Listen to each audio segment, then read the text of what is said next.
هذا أنا أتوسل إليك بفقري إليك، وكيف أتوسل إليك بما هو محال أن يصل إليك؟ أم كيف أشكو إليك حالي وهي لا تخفى عليك؟ أم كيف أترجم لك بمقالي وهو منك برز إليك؟ أم كيف تخيب آمالي وهي قد وفدت إليك؟ أم كيف لا تحسن أحوالي وبك قامت وإليك؟ Inilah aku mendekat padamu dengan perantara kefakiranku, kebutuhanku kepadamu. Namun, bagaimana aku dapat berperantara kepadamu dengan sesuatu yang mustahil sampai kepadamu? Bagaimana aku akan mengadukan kepadamu keadaanku, padahal ia tidak tersembunyi darimu? Bagaimana pula akan aku jelaskan kepadamu keadaanku, sedangkan kata-kata itu darimu dan akan kembali kepadamu? Bagaimana akan kecewa harapanku, padahal ia telah datang menghadapmu? Bagaimana tidak akan menjadi baik ahwalku, sedangkan ia berasal darimu dan kembali pula kepadamu? Tuhanku, inilah aku memohon kepadamu dengan perantara kebutuhanku kepadamu.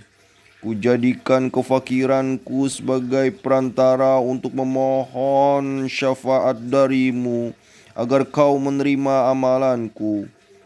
Aku tidak ingin menjadikan amal-amalku yang masih tercemari sifat ria dan ahwalku yang masih kurang sempurna sebagai perantara untuk memohon padamu. Seseorang bertanya kepada Abu Hafash, dengan apa seorang fakir mendekatkan diri kepada Tuhannya? Ia menjawab, tak ada yang bisa diberikan seorang fakir kepada Tuhannya kecuali kefakirannya. Abu Yazid berkata, batinku diseru dengan sebuah suara yang berbunyi, perbendaharaan kami penuh berisi khidmat dan pelayanan. Jika kau menginginkan bantuan kami, kau harus merendah dan merasa butuh di hadapan kami. Namun kemudian Ibnu Athaillah urung menjadikan kefakirannya sebagai perantara untuk memohon syafaat Tuhannya.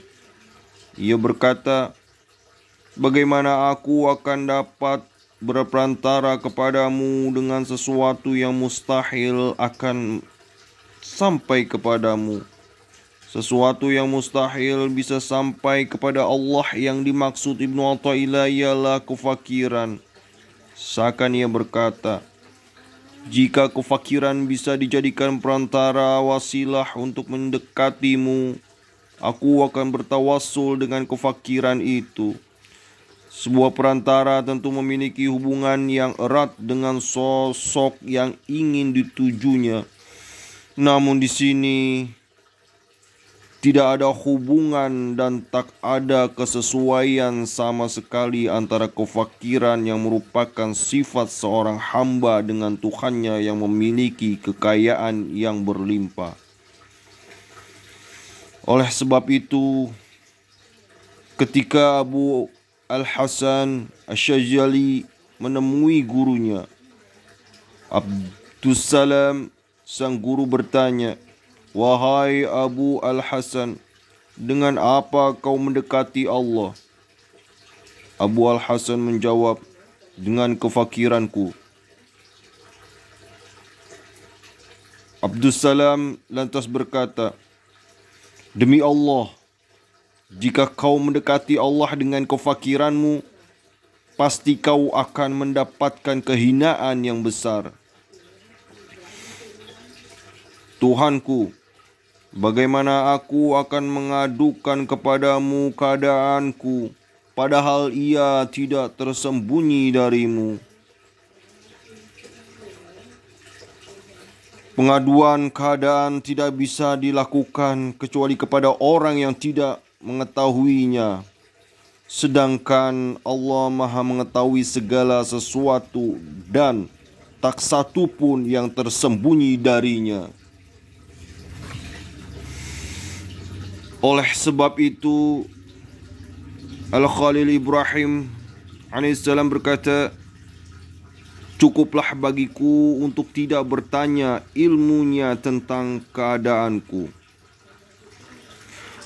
Ungkapan yang berbunyi, tidak ada keluhan kecuali kepada Allah, ini adalah ungkapan orang-orang yang lalai dan terhijab darinya.